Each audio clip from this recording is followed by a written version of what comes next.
that we need to know. When that comes up, don't be closed mouth.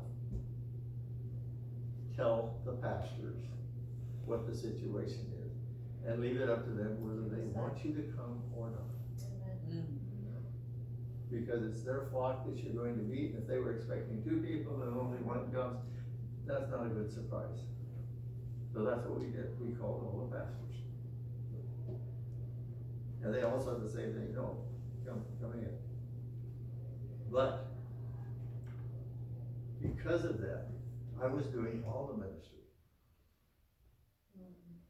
And don't get me wrong, I'm not, it wasn't a burden, I'm just saying that where before there was 2 of us, now there's just 1.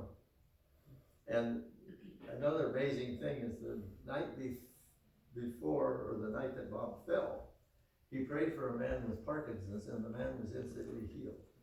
Wow. So, you have to separate the gift from what God is doing. That's right. Just because somebody is healed, he was in worse shape than the person he was praying for, really. But again, you got to leave that to God. Amen. You got to separate that. Anyway, Awesome. I ran into a lot of people with short legs on the following night. I prayed for them. The leg came out, it was fine, and I followed my normal procedure. What do you want the Lord to do for you? Well, I'm limping because my leg is short. I said, okay, let's pray for the Lord to lengthen it. And he did. Then day or 2 or 3 days later, I began getting reports back. It wasn't just the leg, it was the hip, the back. I mean, all kinds of things, but that leg was just the minor of all of them. Amen. And yet, healing that healed all the rest of them. Hallelujah. I didn't even know it for days later. So, what am I saying? You cannot judge what you've done. You have to leave that to God. You may think you blew it completely, when it's right in line with what God is wanting you to do. I'll go back a few years, give you an example of that. This was quite a few years ago, I won't mention how many. But I was out at Chino Prison. That time I was still working in the highway patrol. Guy invited me out to work there. And while we were out there, he said, you ought to get your haircut while you're in here, it's only a quarter. Because the inmates do the cutting, and that's how much they can charge. They can't charge you more than a quarter. They can't take more than a quarter. So, So I just said, well, I did need a haircut, so I went in, got a haircut. I'm sitting there, and they're cutting my hair. And I got thinking later, that's not maybe the wisest decision, because one of the things they're gonna do is take a straight razor at that time. But anyway, I'm sitting there, and there's a couple other inmates in there that are talking. And what they're saying is, I took as putting down what the Lord was doing, or putting down Christianity, if you want to put it that way, or mocking it, if you want. That's probably a better word. They actually weren't, but that's what I heard. So don't be surprised if God throws you a curve, and what you hear isn't what was said. Because that's the way he set me up. So I said, I don't know about that, but I do know about this, and I related off several things, personal things that the Lord had done and whatnot. And about that time, I realized these guys were sitting there with their mouths open. And they said, well, could you come out and share that with our group? We have a group that Bible study that meets.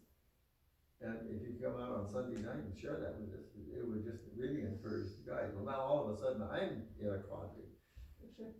Because I thought they were, now they're asking me to come. So I said, well, yeah, I'll go ahead and talk to the chaplain, because you have to go through the chaplain to get in there.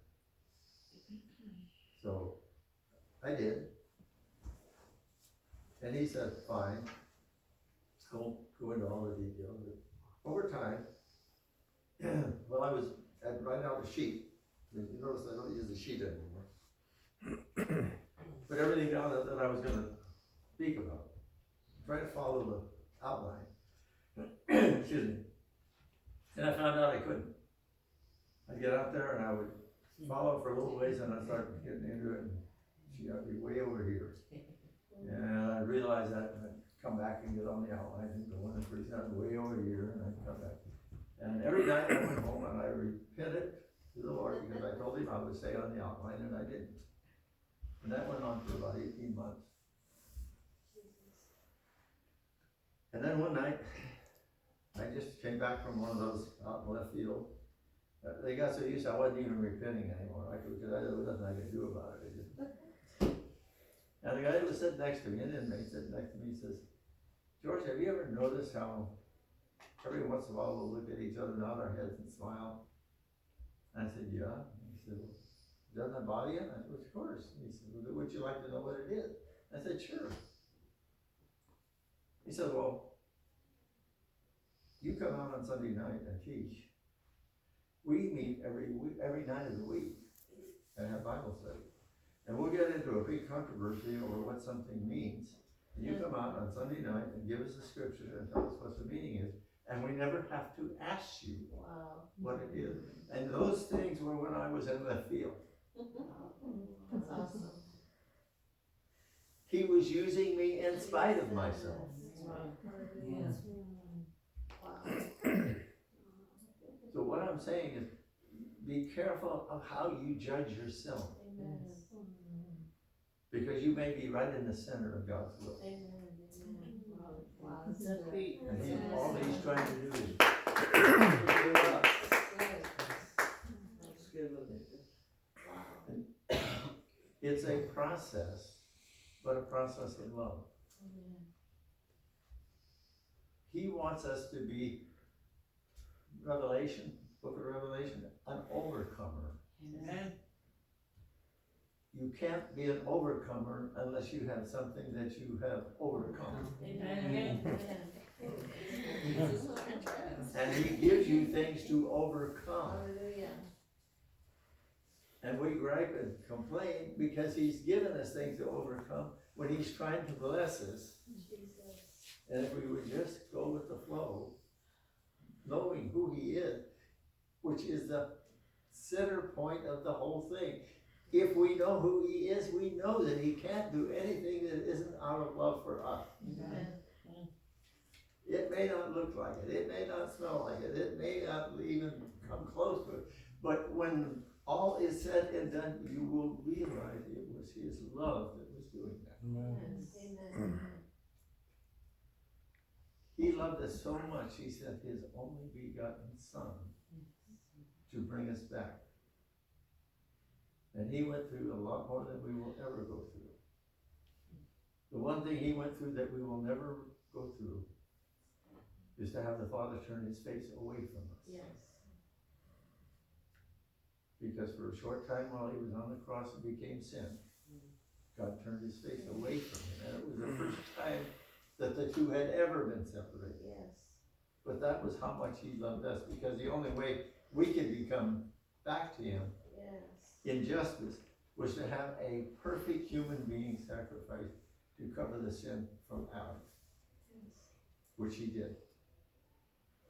So now we can walk in freedom. Now we can walk knowing that God has done for us what we needed to have done.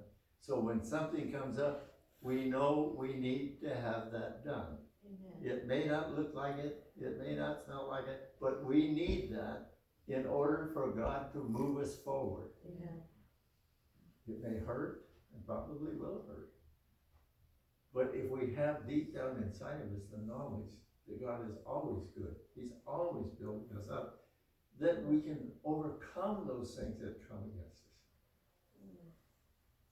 Now, let me give you a little thing on Job.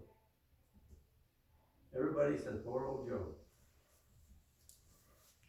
Most scholars believe the entire book of Job was less than a year. start to finish, from him being so That's right. prosperous, to him being without, to him being prosperous. Amen. But don't you think that you could put a year in Oh, God, yes. to double everything you had? Amen. Wow. Amen. Because that's exactly what happened to Job. That's right. Jesus. How many sons and daughters did he have at the end of the book? Double. 7 sons and 3 daughters on the earth. 7 sons and 3 daughters with the Lord. He had double his That's children. right. Yes.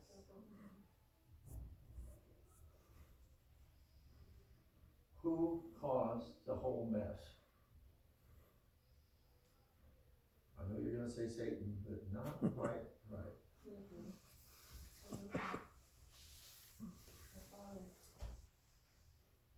The thing that I greatly feared Amen. has come upon me. Job drew the situation. He feared his kids weren't going to turn out right. He feared this, he feared. Fear is the opposite of faith. Fear is destructive.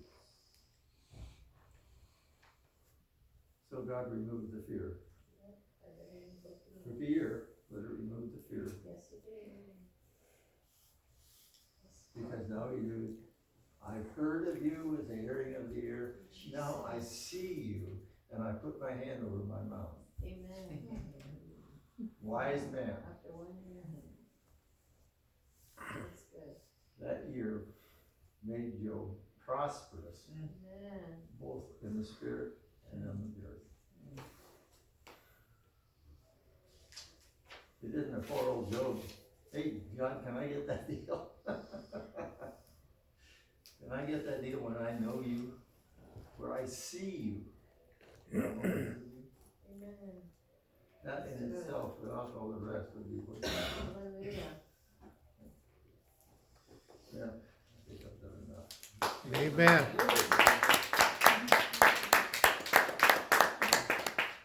Awesome.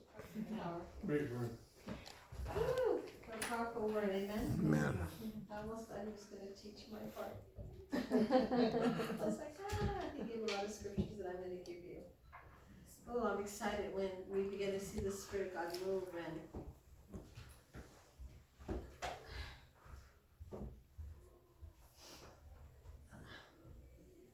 I'm beside myself because I had said Sunday, to search our hearts.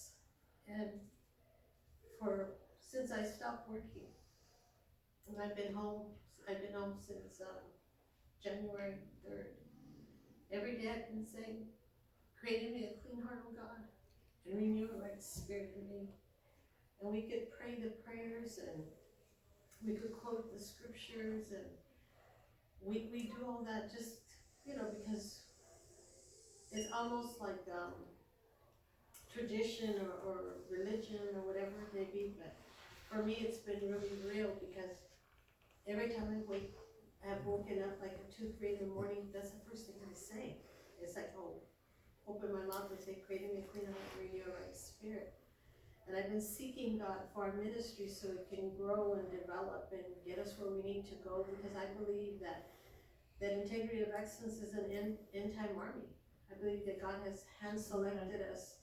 And as I begin to seek God and just praying, and Lord, reveal to me where we need to make changes as a team, and Dr. George said something last week about, knowing him, not about him, but knowing his ways, who he is. And I said, well, come up and share. And when he shared today, it was so powerful. And along that, what the Lord gave me was, he had woken me up really early in the morning, and he told me, I thought I was looking for a book for somebody, because I've really been burdened about somebody. I've been praying for them. I have a lot of books in my house, so I started going through my library looking for a book, and I couldn't find that book, but there was one book. The last time I read it was probably 25 years ago, and I pulled that book out, and it's called Purifying the Altar. It's an old book, and as I started reading it, I said,